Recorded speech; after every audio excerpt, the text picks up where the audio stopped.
Hola, ¿qué tal? Amigos, amigas, muy buenas noches. Reciban todos ustedes un cordial saludo. Desde este escenario, desde este micrófono, para ustedes vamos hoy a leer esta columna interesante de la Casa Macondo. Somos historia. Y algo muy interesante que vamos a hablar, porque pues lo han mostrado en algunos medios de comunicación alternativos, pero no han mostrado así completamente la fuente de información de dónde viene la noticia, porque realmente es importante para que la gente lo sepa. La gente debe saber de dónde viene la fuente de información de esa noticia, porque pues mostrar solamente unas cuantas cosas, pues hay mucha gente que se encuentra interesada en leer bien la columna y conocer con más detalles la noticia. Entonces yo les traje a ustedes a este escenario y a través de este micrófono la posibilidad de leer esa columna que hemos estado mirando en estos 2 días. Toca notablemente todo lo relacionado con la fiscalía de Marta Mancera. Ya se han dado detalles en la revista Raya. Hay cosas que las ha comentado ya en el espacio de Daniel Coronel. Ya hay otras cosas que las han contado otro tanto de los canales alternativos a nivel de YouTube. Pero bueno, a través de Jurídica Sandra Yaya vamos a mirar ese espacio. Entonces, esta columna es Pacho Malo, un socio, 2 militares y un cargamento de drogas de Juan Pablo Barrientos. Juan Pablo Barrientos. Vamos a leerlo entonces. Aquí lo vamos a activar y lo vamos a leer. Bueno, entonces aquí tenemos Casa Macondo. El espacio es casamacondo.co. ¿Listo? Para que aquel que quiera llegar a esta columna lo pueda hacer. Titular: Pacho Malo, un socio, 2 militares y un cargamento de drogas de Juan Pablo Barrientos. Es una denuncia. Pacho Malo, un socio, 2 militares y un cargamento de drogas. En 2016, Pacho Malo y 3 hombres más interceptaron un cargamento de drogas sin orden de un fiscal y por fuera de su jornada de trabajo. En 19 minutos, un juez de Buenaventura precluyó la investigación contra el exdirector del CTI de esa ciudad. Recordemos que precluir significa ya archivar el asunto, no volver al tema. O sea, están archivando una cosa que debía de haber sido investigada. Hoy muchos conocemos porque vimos en las noticias y todo esto de los medios tradicionales que Pacho Malo fue capturado y fue procesado por cuestiones de contrabando, pero no dicen que fue procesado por cuestiones de narcotráfico y eso significa que están ocultando más cosas, pero lastimosamente las verdades como el humo salen a flote y pues obviamente poco a poco toda la gente se va enterando. En esta columna de Juan Pablo Barrientos de hace 2 días dice la nota así: sigue destapándose el prontuario de Francisco Javier Martínez Ardila, exdirector del Cuerpo Técnico de Investigaciones, entre paréntesis CTI, de la Fiscalía en Buenaventura y más conocido como Pacho Malo. Esta vez por un expediente judicial precluido el 28 de junio del 2021 en el Juzgado Cuarto Penal del Circuito de Buenaventura. Una investigación del periodista Daniel Coronel, publicada el 19 de noviembre del 2023, demostró que Martínez Ardila lideraba una red de narcotráfico de la que Marta Mancera tenía conocimiento. No obstante, 2 días después, en una entrevista radial, la ahora fiscal general encargada negó esa información. Pacho Malo fue capturado el 22 de febrero en Medellín, pero por acusaciones de contrabando y no de narcotráfico. La investigación matriz por estos últimos hechos desapareció de la fiscalía, según contó El Espectador. Sin embargo, Casa Macondo tuvo acceso a otro expediente judicial que vincula a Martínez Ardila con el narcotráfico. El cargamento. El 6 de abril del 2016, los agentes del CTI Francisco Javier Martínez Ardila y Rafael Antonio Tavares Mosquera y 2 militares, Julio César Medina, de la Infantería de la Segunda Brigada de la Armada Nacional y otro uniformado que no fue identificado, interceptaron un vehículo cargado con entre comillas, alcaloides, en el corregimiento de Potedo, en Buenaventura. Los infantes de marina del batallón fluvial número 24 alertaron a las autoridades. Después de haber apagado sus teléfonos durante todo el día, ignorando las llamadas que la fiscalía les hizo desde las 11 de la mañana para preguntar por la operación ilegal, los agentes aparecieron hacia las 4:50 de la tarde en la unidad de reacción inmediata, entre paréntesis, URI, de Buenaventura y entregaron el vehículo, pero sin capturados y sin ningún reporte de las drogas que supuestamente habían interceptado.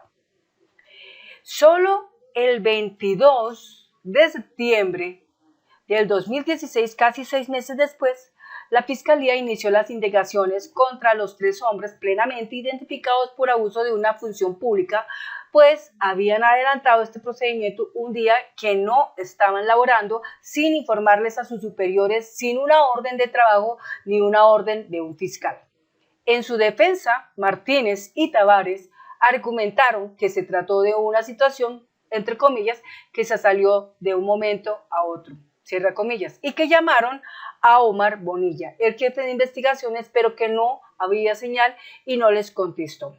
Bonilla solo les hizo un llamado de atención.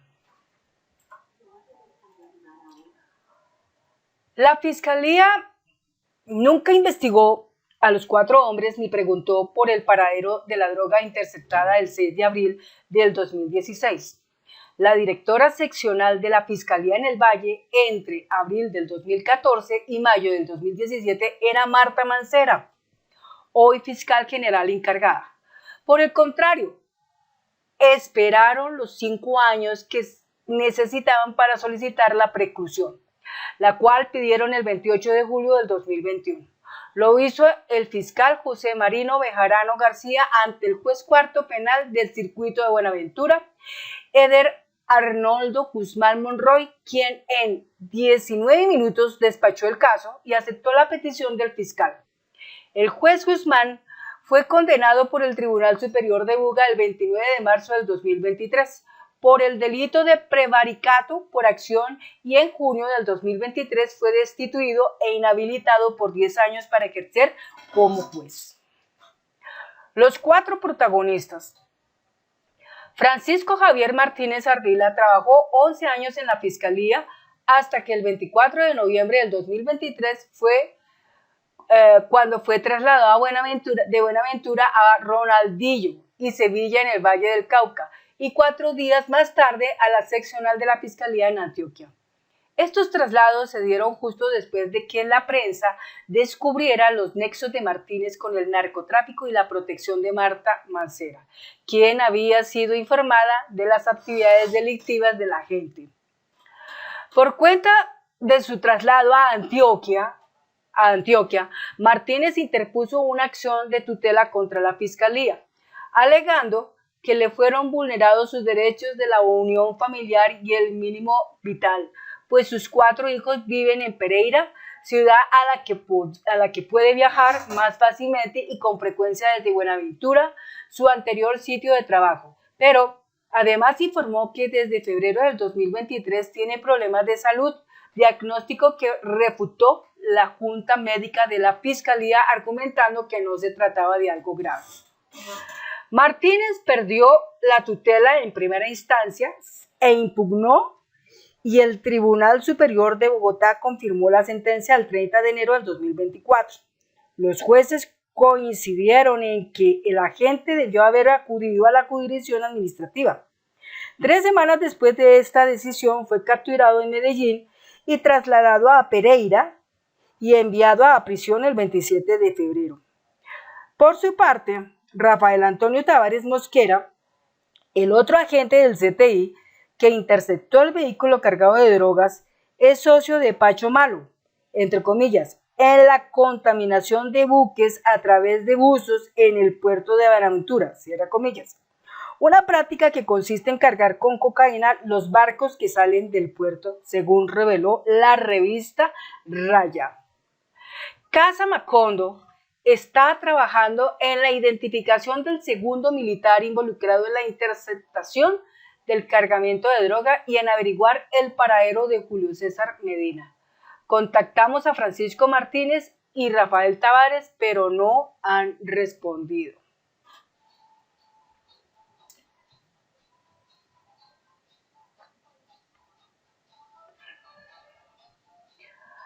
Hay más historias acá interesantes, por ejemplo, como esta que dice Marta Mancera señalada de trabajar para el zar del contrabando. Bueno, esto es lo que tenemos acá. Aquí hay una parte muy interesante para recibir historias de Casa Macondo, por aquellos que les gusta leer mucho. Está el email, está para que pongan el email, está para que pongan el WhatsApp y el nombre.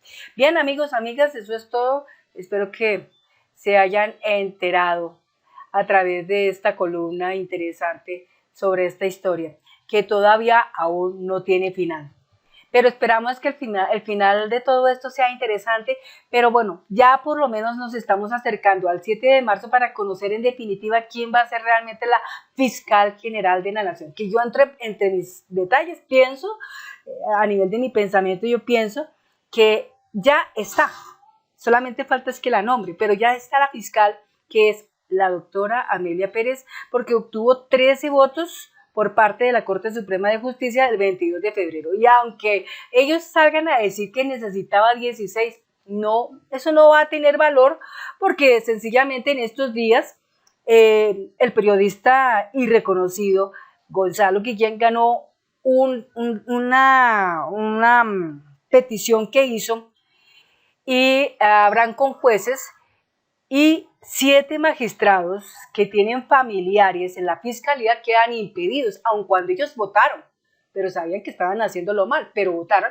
Entonces, ya por decreto, digamos por resolución, quedaron impedidos, no pueden votar.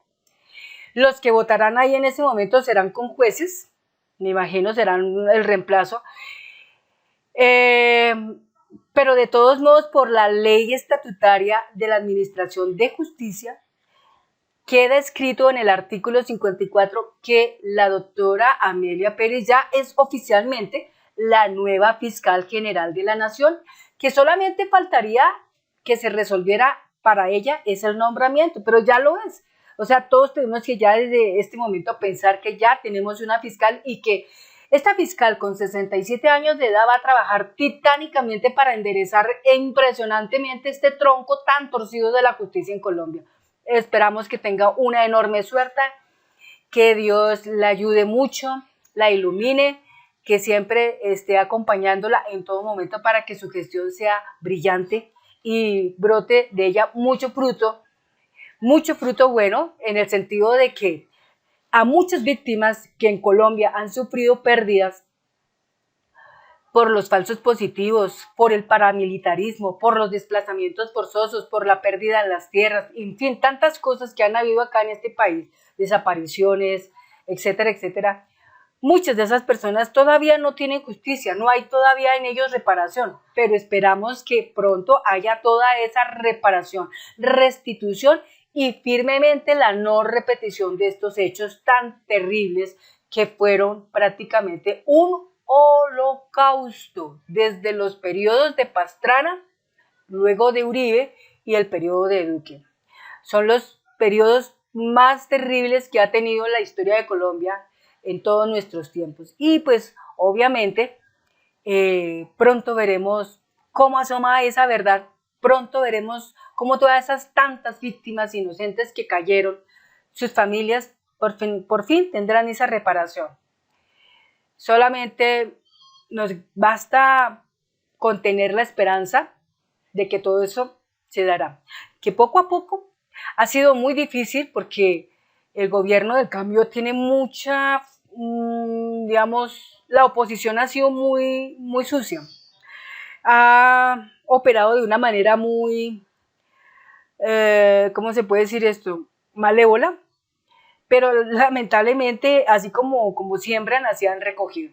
Se les ha dado duro, el narcotráfico se está ahogando, se está asfixiando impresionantemente porque todas las semanas escuchamos incautaciones no de 1 tonelada, ni de 2, ni nada de eso. Estamos hablando de escuchar 4 toneladas, 5 toneladas, 10 toneladas de polvo blanco. Y eso les afecta enormemente sus finanzas. Por lo menos han perdido con el gobierno de cambio estas élites mafiosas, digámoslo así, han perdido billones de dólares.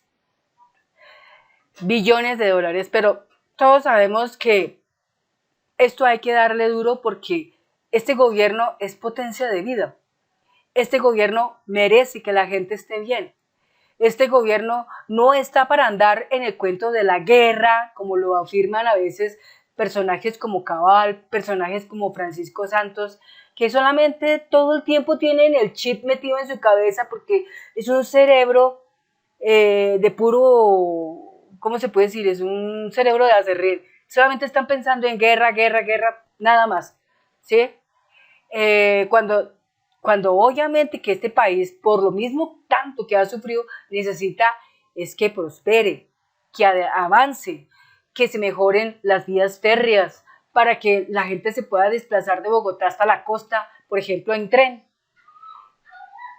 y no tengan que pagar tanto dinero. Si van, digamos, en un carro, no tengan que pagar tantos peajes de Bogotá hasta la costa, que las vías estén mejoradas, que la educación esté mejor, que la salud esté excelente, ¿sí? Que la parte industrial también mejore muchísimo. El turismo ya está avanzando muy positivamente en este país. Entonces, son muchas cosas. Los medios de comunicación tradicionales, lastimosamente, todo lo bueno que tiene este gobierno de cambio lo minimizan terriblemente, pero todas las cosas malas que tuviera este gobierno de cambio, eso sí lo extrapolan impresionantemente. Ahí sí salen a hablar en los medios, abren esos micrófonos y ahí sí echan a rodar, mejor dicho, terriblemente ahí a difamar, calumniar, etcétera, etcétera, porque pues esa es la tarea de ellos, ¿no? Por eso la fuerza tan impresionante que ha alcanzado los medios alternativos. Hoy, buenamente y rápidamente y de manera efectiva, nos informan medios alternativos, por ejemplo, como Alejo Vergel, Daniel Monroy, Ecuaneco, y otros tantos, Colombia con C, en fin, hay muchos, ¿no? Hay muchos. Pero por lo menos nos están a diario, las 24 horas del día nos están informando todo lo que está sucediendo. Entonces ya no tenemos que recurrir, así como se dice, no tenemos que recurrir a ver Caracol, porque Caracol solo dice mentiras. No tenemos que recurrir a la revista Semana, porque dice mentiras. No tenemos que recurrir a RCN, porque dice mentiras. Y otros tantos noticieros aquí en Colombia que algunos que son de la oposición, lo único que saben hacer es decir mentiras y mentiras y mentiras. Entonces, agradecemos mucho todo lo que se han esforzado los medios alternativos por hacer todo lo posible en hacernos llegar todas las noticias del día que tenemos que conocer los colombianos. Muchas gracias y que tengan un hermoso terminar de este día. Hasta pronto.